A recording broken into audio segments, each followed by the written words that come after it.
We're getting really good at it. Is I mean, it's not confusing, but it's a lot. Like it's a lot. He's very smart.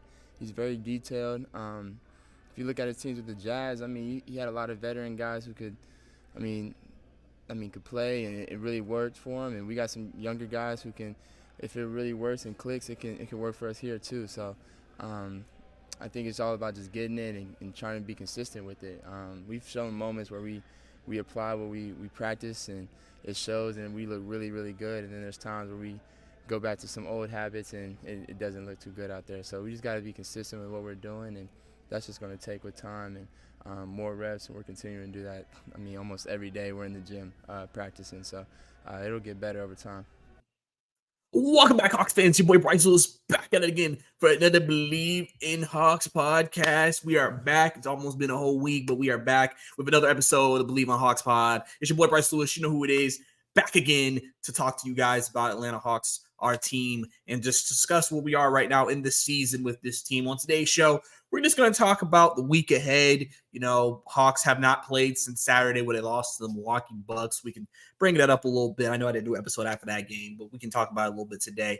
We can talk about the week ahead. We can talk about some things that came out of some practices during this 3 days off. I think it's been important for this team to, I always like to say, take advantage of these stretches that you have, because usually in the NBA, you get 1 day off, maybe 2. When you get 3 days off, it gives you some time to work on some things, practice some things. And obviously those are things that you want to do as you continue to progress through this season. So obviously, if you heard at the beginning of the video, just some interesting sound from the guys and everything like that. And just good to hear Jalen Johnson's back on the court.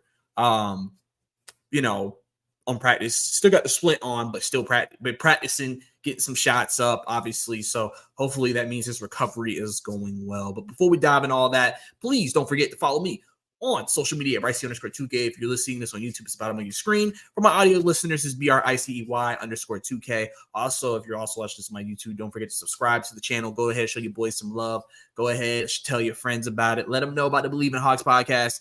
And then also, if you're listening to audio, do the exact same thing. Leave a rating, leave a comment, or wherever you're listening to this podcast on, wherever you want to know about your Atlanta Hawks. So I'm glad, like I said, guys, that we are back in here today, and we're just going to have a good conversation. So let's get into it, man. The week ahead for the Hawks, man. Like I said, they play against Brooklyn is the next game. Obviously, last time the Hawks and the Brooklyn Nets played, that was a overtime, high-scoring thriller of a game. Trae Young, Mikal Bridges going at it. Just, from a player appreciation standpoint, that's the kind of game that just makes you appreciate those players and what they did. Now, obviously, the difference is Jalen Johnson won't be in this game with his injury. He's still out for another few weeks. But the Nets also as well. I think Finney Smith is a little hurt right now, so we'll see if he'll play tomorrow. But outside of that, they're pretty clean. I mean, I guess outside of Ben Simmons, but I mean, he hasn't really played at all as far as I know this season. So that'll be the first test in it right there. But like I mentioned at the beginning of the video, the Hawks are coming off 3 days off. They've been able to get some practice time in. Just get some rest. Obviously, in-season tournament games have started. If you've been watching, if you're a big fan of the NBA like I am, I've been watching on TNT. Some great games so far that we've seen. Obviously, the Pacers in Boston, that was a great game. Bucks getting a good win over the Knicks. I mean, the in-season tournament seems like it's working. So it kind of makes you wish, if this is the type of level of basketball they're going to play, makes you wish the Hawks were in there to play in that type of game, to get that type of early season intensity going for this team and see how they respond to that. But they aren't. Now they're just going ahead and playing their regular season schedule. Obviously, this week originally, before the play-in was decided in terms of the next round, was free. People thought, oh, the Hawks have a week off. No, they just needed to know who would make it. And then I think the NBA adjusted some schedules, moved some teams here. So Hawks probably wanted to play these teams on the back end or whenever they were supposed to play them on later in the schedule. So, obviously the Hawks are playing them now this week. And it's a tough schedule this week. Like I said, they have Brooklyn, they have the 76ers, and they have the Denver Nuggets coming up. So that's obviously a tough stretch of games. All those teams have winning records, like I said, but the Hawks are trying to go 2-0 against Brooklyn Nets in their next game. But like I said, 3 days off. The one thing is you always hear about in today's NBA, and players and teams and coaches always mention it, is that there's not a lot of time to practice. It's not a lot of time to work on things. A lot of the time in the season, you're doing a lot of film study. You're doing a lot of conversational learning. I tell you what we need to improve. Hey, next time we're in this position, do this. There's not as much on the court, in terms of intense, really working on it. Sometimes you can do it through some walkthroughs because obviously with the travel and everything in the league, you got a road game. You're not really trying to have your team practice hard, then travel. You're trying to make sure their legs are good, then travel. So, when you have these stretches like the Hawks do, you get 3 days off, you got a day to rest, a day to practice, and then a day. Luckily, the Hawks, I Bleav, are at home tomorrow, so they don't even have to travel for the game against the Nets. They're at home, so they don't even have to travel against the Nets. So this gives them another day, even today, if they wanted to practice. And then you probably just do a light walkthrough in the morning, shoot around mornings, and then walk through right before the game, like a lot of teams do. So, you have that, and the Hawks are in a place right now that, you're fighting 500. You're 9-10 right now. Like I said, Brooklyn's 10-9, and you really want to take whatever you learned from these last couple of practices and kind of build that up. I know Quinn Snyder, he's been really trying to, still implement things that he wants to do, get them to play the way he wants to play, get more crisp, get more reps at it, because reps matter. Trae Young's mentioned it a few times. We sometimes when certain things happen during the game, we go back to old habits. That's something that clearly, he's been very open about. And I think it's been and I think it's true. I think when you watch the Hawks this season in certain situations, they do go back to old habits that have hurt them in the past. And Trae's acknowledged that, and that's open about that because they know that, it's not something that's going to change overnight. I know people want things to change overnight with this team, but it's just not. You just keep hoping that if they trust the process, that eventually they'll get over the hump.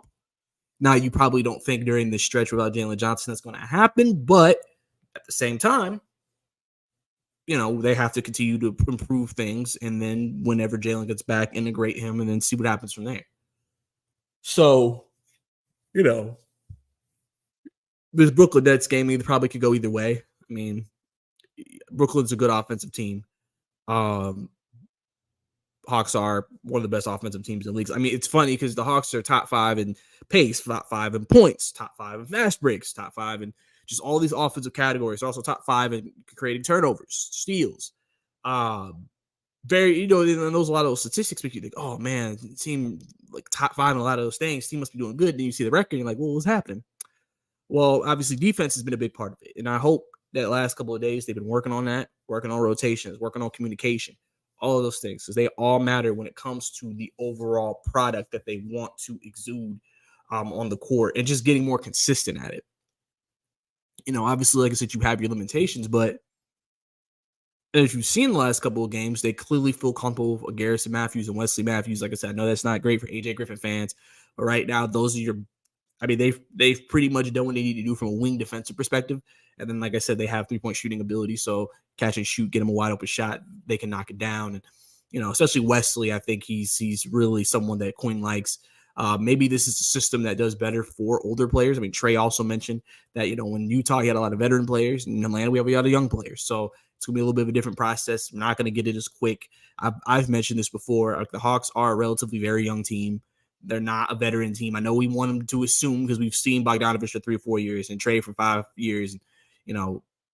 We've seen, all these guys for so long, but like, they're not. Like, realistically, they're entering their, like, Bogey's in his prime years, so to say, maybe on the closer on the back end, maybe.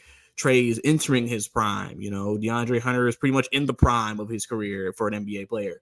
Clint Capella is the kind of leaving his prime. But then you got guys, Bay, he's about to enter his prime in the next year or two. All these guys are not just 30 veteran experience. Your oldest player in your rotation that you, out of the original 8 guys, is Bogey. And, and he's been probably one of our most consistent players, I would say. Bogey's been great off the bench. I think he should be in 6th man of the year running, to be honest with you. I would be shocked if he's not. He's played that well off the bench for us with the consistency that he's played with as well. So I think he obviously should be in that discussion, but it's still early in the season, so we'll see how that goes. But I just think that he should be in that discussion. But, you're trying to, like I say, integrate this new system with Quinn. And I know some people aren't happy with some of the things that Quinn has been establishing because they feel like it's made the team worse, or why are we not better? But I mean, also people have look up numbers. Like Brad Rowland's really good with numbers.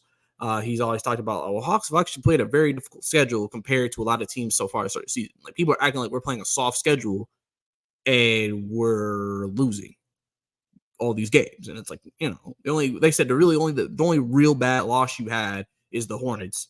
And then I guess Heat. But I mean, the Heat are the Heat. Like their culture makes them better than what you think is on the floor. So I don't know how people feel about the Heat now, because remember, they did win games when Jimmy Butler and them were out. If you still feel like this is a bad loss, fair. But really, outside of that, the Hornets were like the loss that you were like, yeah, that's a bad loss.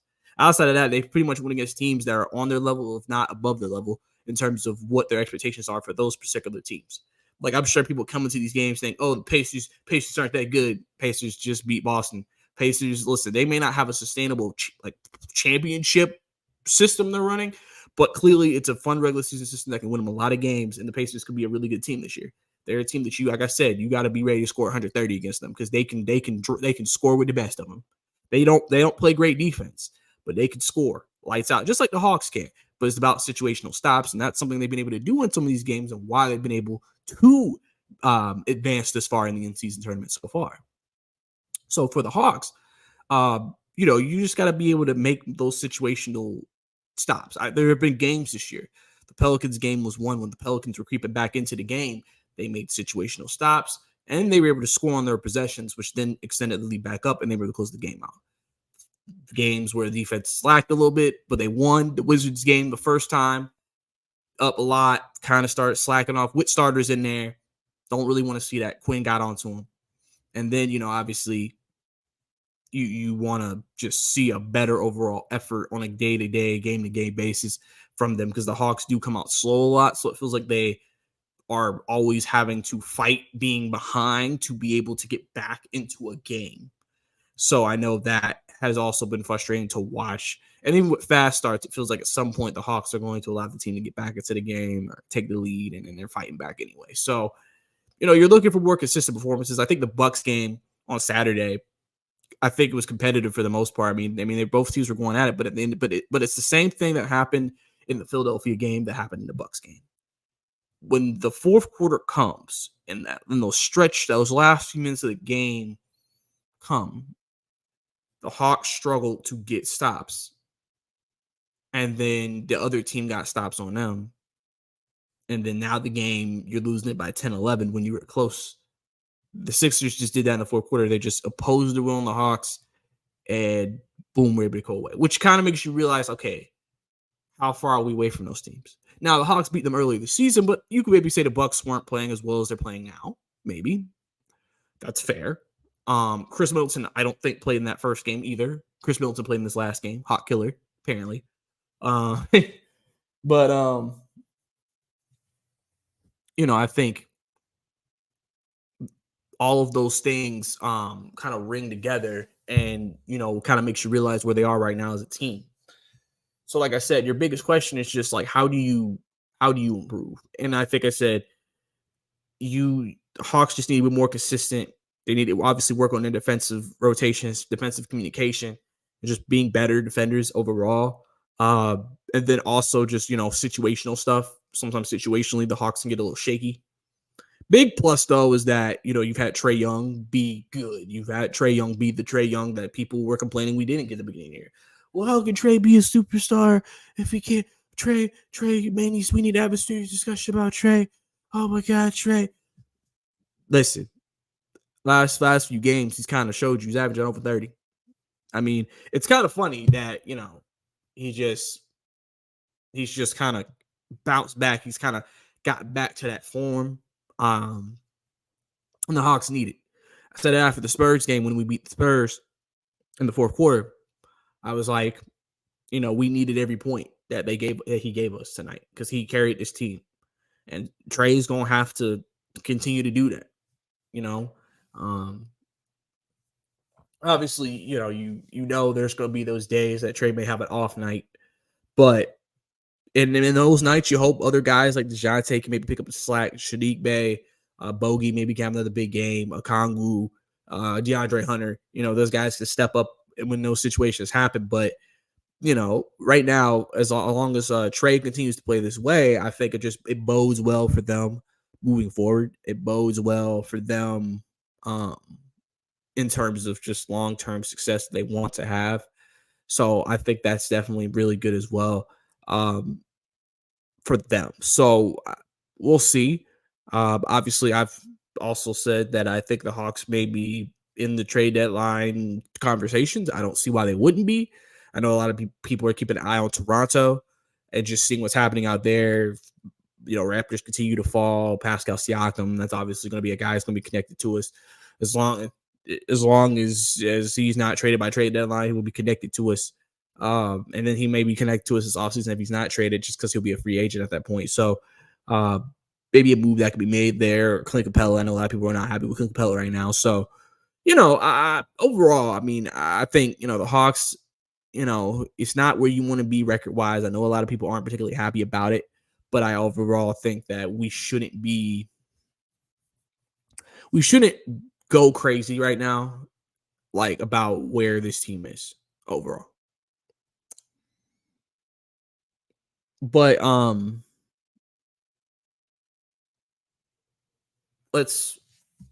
that leads me into my next point. Let's go ahead. Let's break it down. So, like I said, they play Brooklyn tomorrow. They're actually current 4-point favorites if you're into that betting into the over unders. They're 4-point favorites tomorrow against the Brooklyn Nets.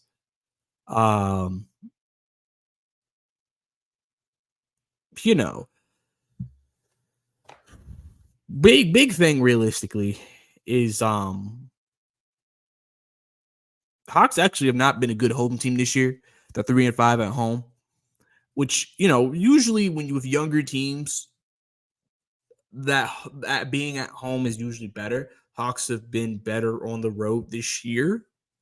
They're 5-4 on the road. Actually, that's a lie. They have 9 wins. They're 6-4 on the road. No, wait, I'm confusing it. They're 9-10. So I was right. So yeah. 5-4. 5-4. 5-5 on the road. Wow, that was a lot. But the big thing you want to do if you're the Hawks is you want to be better at home. I mean, that is the place where you should feel your most comfortable. Those rims, fans are behind you. Get that energy and that juice that you need. Obviously, you got to be able to win on the road, but a lot of time teams like to say if you can have a winning record on the road, you've done a good job. But you want to have really strong home records. Hawks haven't. Hawks need to try to build that back up and get better on the road. They've had some pretty disappointing performances at State Farm this year. Hopefully, like I said, Brooklyn was a win for them at State Farm. So I would hope that they can continue that. And get closer to 500 at home. Like I said, Hawks are second in scoring with 123 points a game. They are ninth. Actually, basketball. They're first in steals with 9 a game. So clearly, like I said, they've been the amount of steals they get is insane in a game. They really do create havoc and get turnovers and get into passing lanes. Also, the Hawks, 12 in rebounding, going against the first ranked team in rebounding, the Brooklyn Nets tomorrow. Obviously that's going to be an important battle for them to win. Just because, when the Hawks lose the rebounding battle, they lose games. I mean, that's especially with a team that's undersized. You kind of need to win that rebounding battle realistically. Kind of need to. Because in the last game, the rebounding battle was 59-58 against Brooklyn. So it was very even. They had 22 offensive rebounds. So you were even in offensive rebounds. There was a lot of evenness. You had 10 steals to their 8. You only shot 44%. They shot 49. But you had more free throws. You made 7 more free throws, 93% shooting. Had less turnovers. It was a very close game, indicative of the score 145-147. But, if you can kind of keep it even rebounding wise, and stay close to them offensively, you should be fine in this game, and you should be good to go. So then, let's say they get past that. They got to go on the road. 76ers. Obviously, again, first time played them. Competitive first half. Second half, Sixers pulled away. Now you're in Philadelphia. Tough place to play. Be interested to see how this team responds to the environment. Friday game. Obviously you play this team 4 times, so you would like to, get a win there. Going because you want to tell yourself and show yourself as a team that we can compete with this team. Because if the Hawks have playoff aspirations, you'll probably in some capacity may have to go through the 76ers like you did when you made the Eastern Finals a couple years ago. So obviously big, like I said, Sixers, Boston, those games like that, I always look at measuring stick games for this team. I always look at his games. It's like, all right, where are we? Where do we sit? Like, what are we right now? So Sixers is that game. And then you got the defending champs. So you're going against the defending champs. So that's basically 2 measuring stick games in a row. You're going to be back at home, though. They're coming to you. Play them twice a year. But, Nuggets, they're a really good team. Reggie Jackson's been really good while Jamal Murray's been out. Obviously Joker, he's been, great like always. Team's really a well-oiled machine. Mike, Malone got them guys coached up. You know what it is when you go against with the Nuggets, man. You're going to get well-coached team, do the fundamentals, do things the right way, and just play well. So, overall, just really, really solid across the board with those guys. So that's a tough 3-game stretch I just mentioned. And then you play, if we're going deeper into next week, you play the Raptors twice, not back-to-back, Wednesday, Friday, but you play the Raptors both in Toronto. So, and we'll obviously see how that goes. I already am expecting fans to be like, if Siakam has a big game, y'all don't want him. You see what he's doing to us? You know how people be. You know how that go. People gonna be like, see? So that's gonna be funny for sure. But I think, like I said, the team has some things that they just need to work on moving forward. But I don't think we should be in a position of panicking either right now. I think the team just needs to continue to work and continue to figure out what works for them realistically. I still Bleav in Snyder. I still Bleav what he's teaching these guys. I'm still believing in what he wants to do. There's obviously frustrating games, but there's also games that are very encouraging.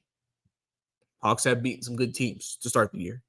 It's not like this team's lost every good team. So you want to continue to see that growth. Like I said, you want to hope tomorrow against Brooklyn you see that, or today, whenever you're watching this podcast. So, it's one of those things where you just kind of got to take each game as its own thing. You can't just say this game is indicative of what the season is going to be. Yes, the Hawks been around 500 for a while. Yes, team has relatively been around 500 their entire franchise history. I get it, but overall, all it takes is a run. I mean, this team did go on a 4-game winning streak earlier this year, so I think their biggest losing streak of the season is 3 games. So they've had a longer winning streak than losing streak. They just got to find more consistency and then turn it on offensively and defensively and get a winning streak going. So, which again, you hope when Jalen Johnson gets back that is something that happens.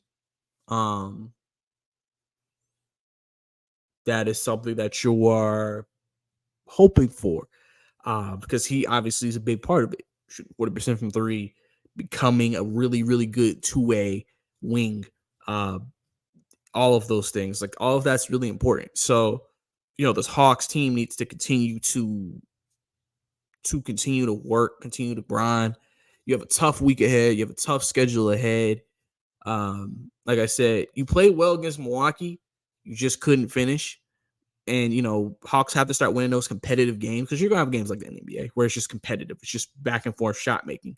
Like they won one against Brooklyn, but they also lost one against Indiana. So they just got to start winning those games more. They got to start winning those 50 games more, because those are the games sometimes they're going to separate you in the standings as the season continues to go. So you want to see them better in those types of situations, and continue to play their game, but also play effectively within the system and not go back to those bad habits that have hurt them.